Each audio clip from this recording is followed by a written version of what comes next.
আওয়ামী সরকার পতনের পর এবছর মুক্ত পরিবেশেই সিয়াম সাধনা পালন করল দেশের ধর্মপ্রাণ মুসল্লিরা।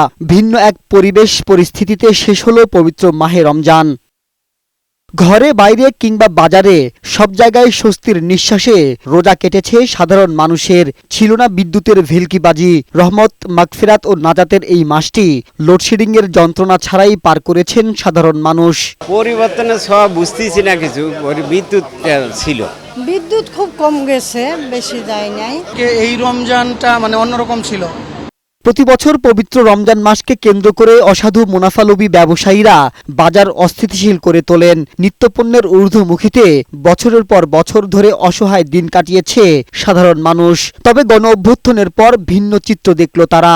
এবার রোজায় ভোগ্যপণ্যের বাজার ছিল অনেকটাই স্থিতিশীল। ভোক্তারা বলছেন, গত কয়েক বছরের মধ্যে এবার রমজানে পণ্যের দাম সবচেয়ে কম। ভোক্তা অধিকার সংরক্ষণ অধিদপ্তরও ছিল তৎপর। এটা আল্লাহর পাকের মেহেরবানি, যে কোনো একটা উসিলা আমাদের পরিবর্তন, আর কিছু না। জিনিসপত্রের দাম সবকিছু কমই ছিল। কাপড় চোপড়, ঈদের উপলক্ষে কাপড় চোপড় কিনলাম, এটাও কমই ছিল। পরিবর্তনের ছোঁয়া লাগছে, আলহামদুলিল্লাহ। সবাই খুশি, হাইয়া দাইয়া সবাই ধনী গরিব সবাই খুশি। রোজা শেষে ঈদে ঘরমুখো মানুষের যাত্রাও ছিল ভোগান্তিহীন। সড়কে নেই সেই চিরচেনা যানজট। কবে এমন ফাঁকা মহাসড়ক দেখেছেন তাও বলতে পারছেন না চালকরা।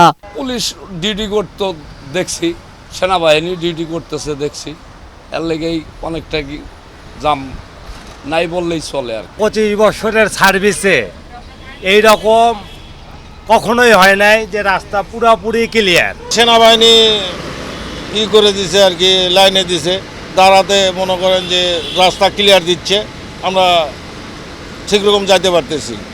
শিডিউল বিপর্যয় ছাড়াই ট্রেনে ছিল স্বস্তির ঈদ যাত্রা। সময় মতো ট্রেন পেয়ে যাত্রীরা বলছেন, পরিবর্তনের এই সুফল যেন অব্যাহত থাকে সেজন্য সবাইকে সচেষ্ট থাকতে হবে। তো এখনকার সেবা অনেক মানসম্মত, এই জন্য আগের থেকে এখন আমরা অনেক ভালোভাবে যেতে পারছি। গণ অভ্যুত্থানের পট পরিবর্তনের ফলে ফেসিবাদ মুক্ত গণতান্ত্রিক ও রাজনৈতিক পরিবেশ অব্যাহত থাকুক এবং এভাবেই পরিবর্তনের ছোঁয়া লাগুক প্রতিটি খাতে, সুফল ও স্বস্তি পৌঁছে যাক মানুষের মনে, সেই প্রত্যাশা সকলের। মাবুদ আজমি, বৈশাখী সংবাদ, ঢাকা।